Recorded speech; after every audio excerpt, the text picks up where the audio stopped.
Revenue કર્મચારી મંડળ વર્ગ 3ના પ્રમુખ તરીકે હરીશભાઈ જોશીની બિનહરીફ વરણી થતા કચ્છ જિલ્લા કર્મચારી સંકલન સમિતિ દ્વારા સન્માન કરાયું. સ્ટોરી રિપોર્ટ બાય દર્શન મહેતા ભુજ. હું હરેશ કુમાર માનસુભાઈ જોશી નાયબ મામલતદાર તરીકે ભુજ સિટી મામલતદાર કચેરીમાં ફરજ બજાવું છું.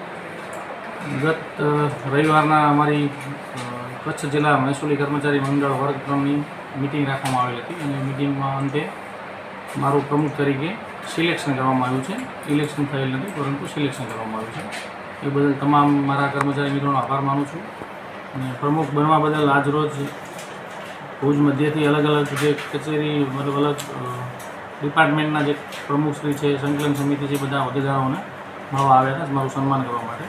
એ બધા એમનો પણ ખૂબ આભાર માનું છું અને ખાતરી આપું છું કે કોઈ પણ પ્રશ્નો હશે એ મારાથી બેસ્ટ ટ્રાય કરીને બધા સોલ્યુશન થાય એવા આપણે સૌ સાથે મળીને કામ કરીશું.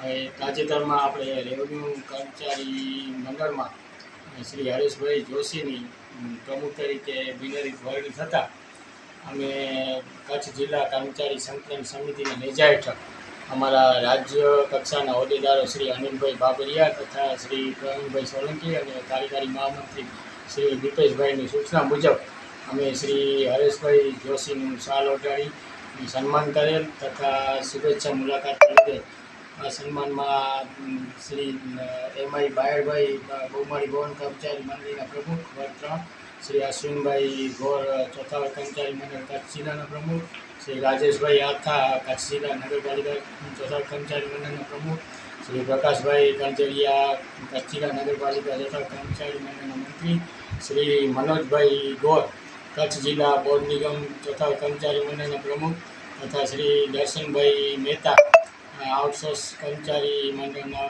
પ્રમુખ વગેરે સૌ હાજર રહી કર્મચારી સંકલન કચ્છ જિલ્લા કર્મચારી સંકલન સમિતિના નેજા હેઠળ શ્રી હરેશભાઈ જોશીનું શાલ ઓઢાડી અને સન્માન કરે તથા તેઓ કર્મચારીઓના હિતમાં સારામાં સારી કામગીરી કરે તેવી અપેક્ષા છે.